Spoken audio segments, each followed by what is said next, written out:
We are now in what is known in the Christian world as the season of Epiphany. Many of us come from traditions that don't celebrate the different Christian seasons, or maybe we celebrate only the Christmas and Easter. We know those two seasons. But actually the church over the last 2,000 years has developed an entire calendar filled with different seasons. And we are now in what's called the season of Epiphany. And that's why we have changed the colors of our banners and so forth to exemplify this season of the light of God in the world. You know the story about the Star of Bethlehem. You know the story about the wise men who came to see the Christ child and to understand the revelation. Well, that's what we celebrate in the time of Epiphany. And that's what this time is. And I'm glad to see that the Quincanos really keep that tradition alive. I don't know if you were out and about yesterday, Saturday, but Saturday was the day that they celebrated here the parades of the Epiphany. Epiphany was on Thursday, and so Saturday they had these tremendous parades around town, and I had the pleasure of getting caught in the traffic behind a couple of those. But it's a wonderful time, and all the little children dress up in little angel costumes with wings, and they have the pickups filled with a little manger scene, and they always have the three wise men.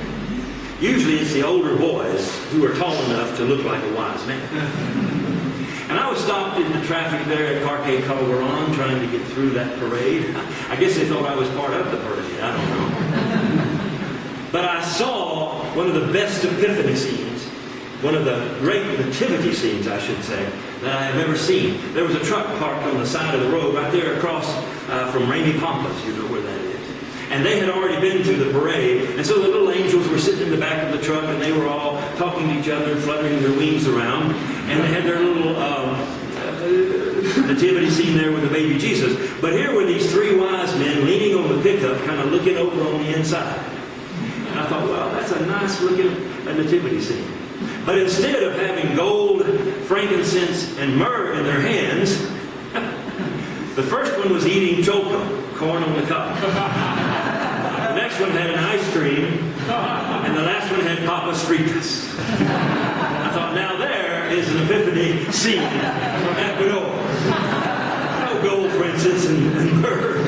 These are the important things we bring to the Christ child. It was a wonderful scene. But it reminded me of this season of light and how we come to worship the light and how we think upon the light of Christ at this time of the year. So today I have a brief communion meditation to share with you about the light of Christ in our life, how we can understand it more deeply, and it's kind of an introduction to the 3-sermon series I will begin next Sunday. And I base today's message upon our gospel reading. I won't read the whole thing again. Matter of fact, I'll just remind you of the story. It's a story that people kind of wonder at first, why is this story in the New Testament? Why is it in the Gospel of Matthew? We're told this story about how Joseph all of a sudden is woken up by an angel and said, "Hey, Joseph, you need to get out of town. Herod's going to be trying to kill the baby Jesus, and he's real upset. So you need to pack your belongings and go to Egypt and leave this place." So it's amazing how the story proceeds. Joseph just says, "Okay, I've got to go to Egypt. I've got to go." So he packs up our whole family, takes baby Jesus, and goes to Egypt. So guess what? That means Jesus has left the Holy Land. Not there anymore. The wise men had seen him. The angels had proclaimed him. The shepherds were all excited. But now, Jesus is gone. He's down in Egypt someplace. Then the story goes on to tell us the horrible, cruel nature of Herod and how he killed all the baby boys under 2 years old. And we hear all of that. And then the story continues and it says an angel came and woke up Joseph and said, "Get up, Joseph. Time to go back to Israel. So pick up your belongings now and go back home to Israel." Now you all have moved to a foreign country. You know what that's like. You get there and you just get settled. You get your cedula. You're all happy. This is Egypt. Now you got to go back. And you begin to wonder, why is this story in the New Testament? Jesus is here, then Jesus is gone, and then Jesus is back again. What is being told to us about the nature of the light, about the nature of God's love in our life? What is being told to us by this scriptural story of a Jesus who has to leave and has to come back? What is it trying to say to us? What's the meaning there for us today? That's what I want to talk about, is the meaning of this Jesus, this God, this Christ, who seems to come and then seems to go and then seems to come back again. It's almost like a pattern that we begin to see throughout all of the scriptures about the true nature of God. So I have a little story I want to share with you that will hopefully illustrate what I think these particular two stories from the Gospel of Matthew are trying to portray to us about the true nature of God's light, about the true nature of God's love, and how we can understand it better so that we can employ it better in our lives and so that we can feel more joyful about it in our lives. When I was a very young boy, back in the 1950s, early 60s, I had a dream that I wanted a Lionel train electric system set. You know, back in those days, it was really something. If you could have one of these trains that would go around all this way and that way, electric train, Lionel train set. And I wanted one so bad. And I think the reason I probably wanted it so bad was it was being heavily advertised on TV on my favorite TV show, The Lone Ranger. Watch The Lone Ranger, and then here was a Lionel train set. Watch The Lone Ranger, and here was a Lionel train set. But I wanted that set so bad. And I knew exactly the one that I wanted. They had different ones. But I wanted the big Santa Fe. You know, Santa Fe is a big train. If you've ever lived in Texas or New Mexico or those areas, you see the big Santa Fe train. And this one was beautiful. It had the big red front on it and the silver body and all these other wonderful cars and things behind it. And that's the one I wanted. And I wanted that particular set because it also had these mountains that you could set up, and it had these tunnels that you could go through, and it had these hills that you could go over, it had all these little trees and little animals and little town. Oh, I wanted that so bad. And I talked about it from January to December. Every chance I got. If my father said, "It's a nice day, son," I said, "Yeah, it'd be nicer if I had a system." So anyway, Christmas Eve came, and my hopes were great because I saw this big box and it was all dry, wrapped up and everything. And I hoped that that was what it was. And of course, we opened the presents, and I finally got a chance to open mine. My family had this cruel tradition that everybody, older people, opened all their gifts, and then the child got to open his. But lo and behold, there it was, the most beautiful Lionel train set you ever saw. And it was the big Santa Fe, just like I wanted it. And I was so excited. Oh, I can't believe I've got this. It's great. And I was jumping up and down. But in my excitement, I forgot that my father is a real joker when it comes to Christmas. He always had to play a trick on us. He always had to hide something inside of something and something. He had to go find it over here and there. But anyway, so I opened the box, and there seemed to be the train set. And I was taking everything out and all excited about it and all this kind of stuff. And I got down to where the tracks were, and I just jumped out with those tracks, and I started setting them up around the floor. I hooked them together, hooked them together, hooked them together, hooked them together, hooked them together. There was only 10 tracks in there. I had this circle about 2 feet in diameter.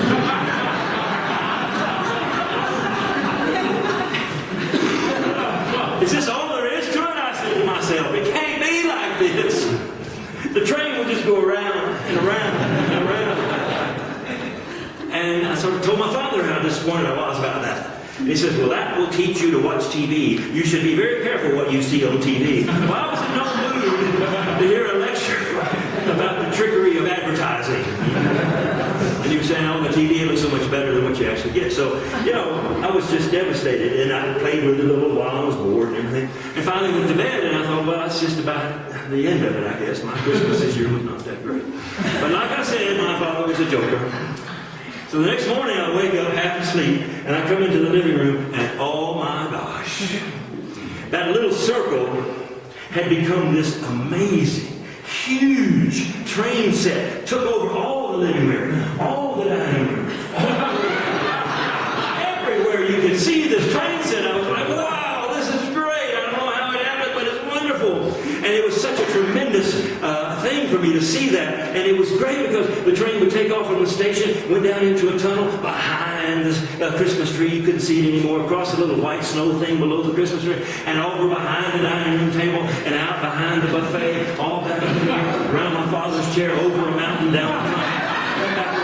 Oh, it was great. I mean, I was just so excited, and so I played with it, and I played with it for several days. It was the most wonderful train set ever, and I was enjoying it so much.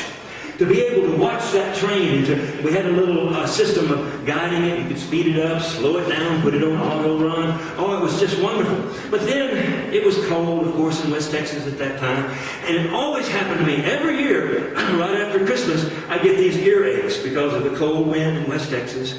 And I would just be miserable. I'd get a fever. I'd have to go to bed. And I was just so sick. And I wanted to play with my train set so bad. But my parents said, no, you got to stay in bed. You got to take medicine. And I was like, oh, it's so horrible. So finally I started whining. I wanted to play with my train set. Please. And finally, eventually, my dad said, okay, but you got to dress up in your warmest jammies.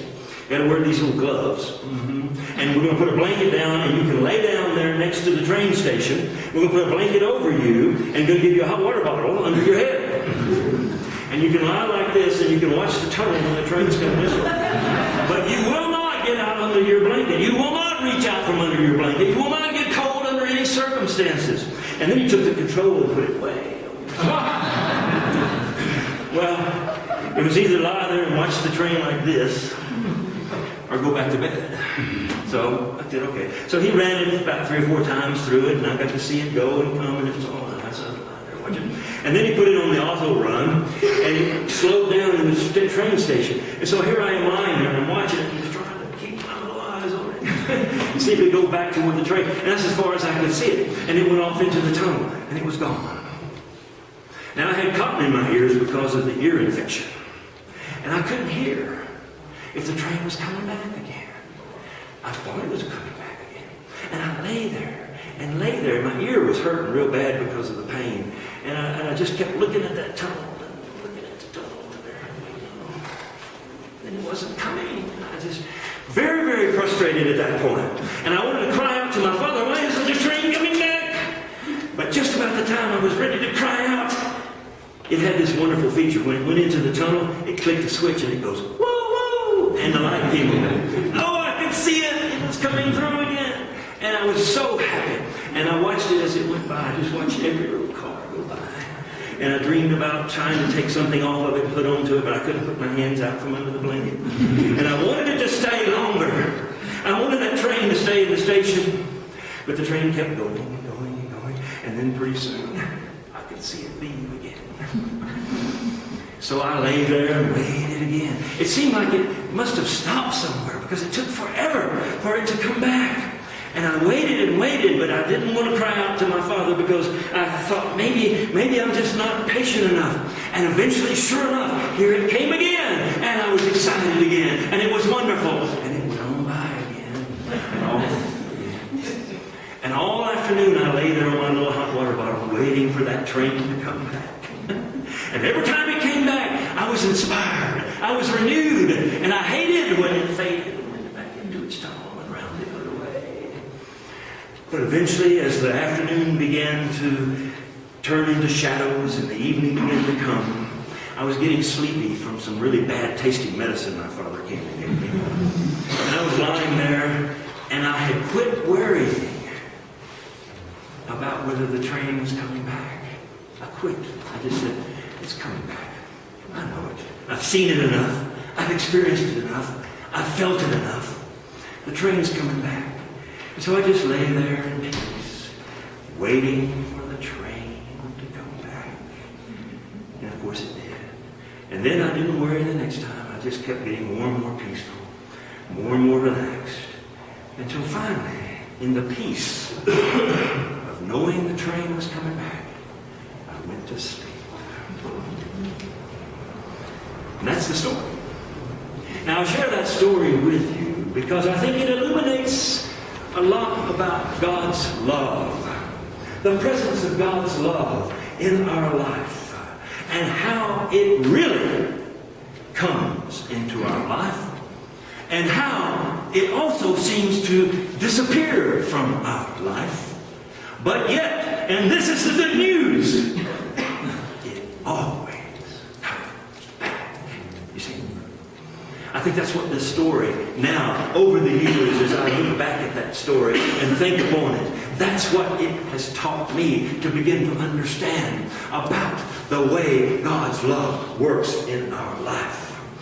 As we go through these days, we have turns and twists and mountains and tunnels that we had no idea we had to go through. But as we go through them, God's love does come to us. That's what Christmas celebrates, is that God has come and lived among us, that God has come and touched our lives, that God has said to us, I love you more than anything else. And we have experienced that. And it's like the day the train comes into the station. Oh, glory be. Oh, how wonderful it is to see this train that's bound for glory, to experience this love, to know that we are loved of God, and to feel the presence of the train of God's love in our life, and to be able to put things on it like the burdens of our life, and then to be taken off into the darkness, and to be able to take things off of it as we do when we look for the spiritual supply that we need so much in our lives. So there are times in our Christian walk when the Lord is strong in our lives, when the communication is clear, when the intimacy is great with God. There are times in our lives when we are filled with the joy of God. There are times in our lives when we are excited about God's presence and we want to just share with anybody we can about this presence and about this God that's in our life. And everything seems to be, as they say, coming up roses, and our life seems to be smooth, and everything seems to be wonderful. And sometimes even in hard times we still feel that love. But here is a truth we don't want to think about too often. As time passes, it seems that love seems to fade. It's not as exciting as it used to be. It's not as powerful as it used to be.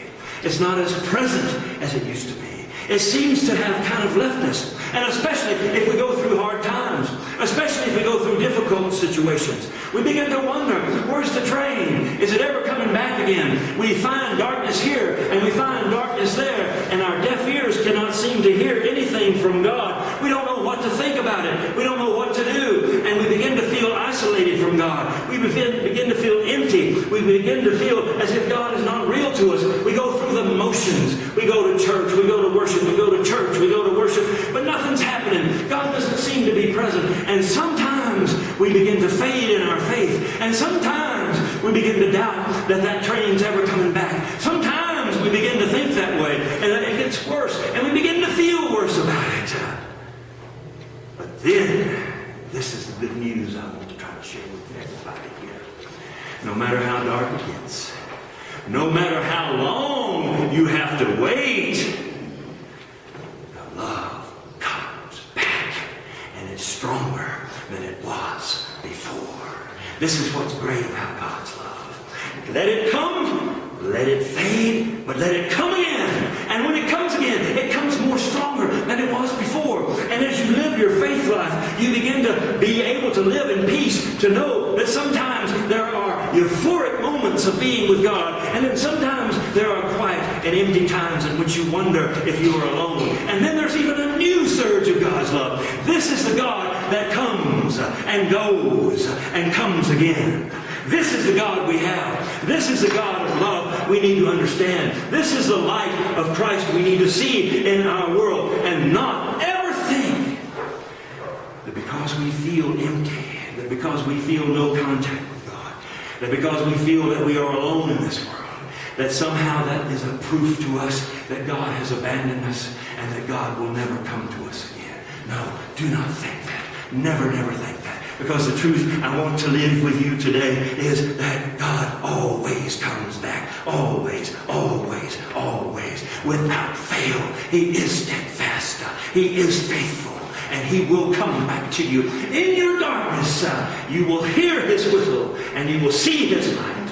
And you will know once again that the Lord is with you and has always been with you.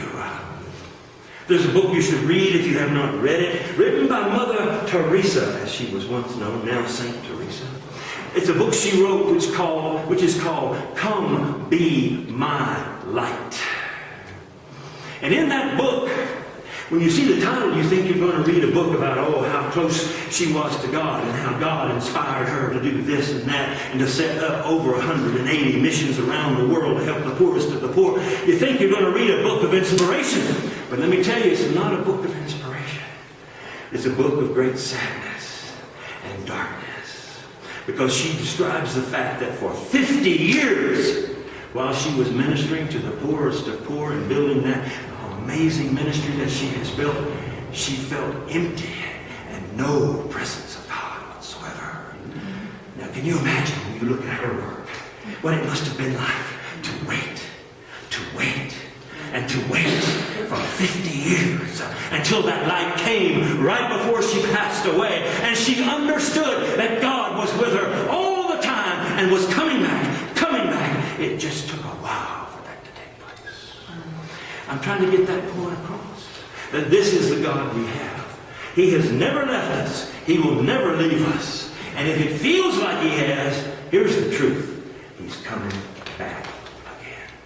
That's the absolute truth. That you can hold on to every day of your life and know that and know it well. When I was in Salinas recently, I woke up one morning fairly early and I went out to look at the ocean from our terrace, which is right below there. And as I was looking at the ocean, it was coming in and going out. Coming in and going out. And it just dawned on me something that anybody would know if they've ever been on the ocean. How consistent the ocean is. It is there in the morning, in the afternoon, in the middle of the night. I don't care what time of day it is. You can always hear those waves. The ocean is always touching the edges with its tide, coming in closer, washing away what was there and then going way back out, and then coming in again. As a captain of a ship once said, just because the tide goes out does not mean the ocean has disappeared. It's just coming back again. Now, it occurred to me at that moment as I was looking at the ocean and thinking of how consistent it was and how wonderful it was to see that consistency. It dawned upon me, the one who created that ocean is 1,000 times more consistent than that ocean would ever be. The one who created that ocean is always here with us, coming at the edges of our lives, lapping here and lapping there, and washing away, taking away all the trash from our beach, taking away all the stuff that does not belong there, and then allowing us to enjoy that in the sun until the times change and it's time to come back and wash again what needs to be washed away. This is the same way God operates in our life. The ocean is another sign of God's consistent operation in our lives, coming to bring to us what we need and take away from us that which we do not need, and doing it consistently all the days of our lives, so we do not have to worry. We do not have to lose heart. We can trust and believe that this is the case. Our God is always coming back to us. And if I could be a young child again and go back to the age I was and know everything I know today, and someone was to ask me, what is God like? I would say God is like a line of train set. Coming, going, and coming back again. Amen.